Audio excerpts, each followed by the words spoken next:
ప్రభుత్వం వారు విద్యార్థులకు సిబిఏ పరీక్షల వివిధ టూల్స్ల నిర్వహణకై అసెస్మెంట్ బుక్లెట్స్ను సప్లై చేయడం జరిగింది.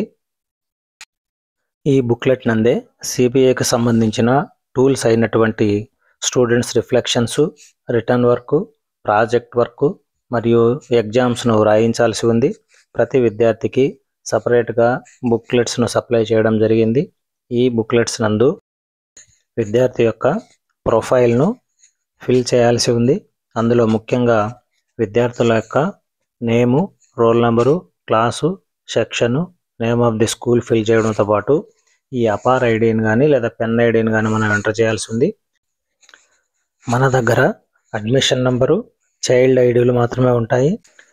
ఈ అపార్ ఐడి అనేది మన యూడైస్ లాగిన్లో ఉంటాయి. ఈ అపార్ ఐడీలను యూడైస్ లాగిన్ నుండి మనం ఎలా డౌన్లోడ్ చేసుకోవాలో ఇప్పుడు చూద్దాము.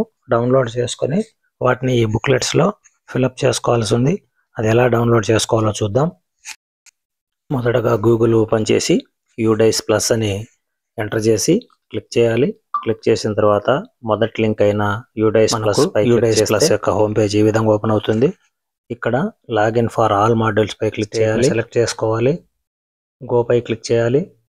ఇక్కడ ఆల్ మాడ్యూల్స్ కనిపిస్తాయి. ఇక్కడ స్టూడెంట్స్ మాడ్యూల్ పై లాగిన్ కావాల్సి ఉంది. లాగిన్ పై క్లిక్ చేసిన తర్వాత మన స్కూల్ డైస్ ఎంటర్ చేసి, అదేవిధంగా మనం యూడైస్ కోసం ఏర్పాటు చేసుకున్న పాస్వర్డ్ని ఎంటర్ చేసి ఈ క్యాప్చా కోడ్ని ఇచ్చి మనం లాగిన్ కావాలి. మన పాఠశాల యొక్క యూడైస్ ప్లస్ హోమ్ పేజ్ ఈ విధంగా కనిపిస్తుంది.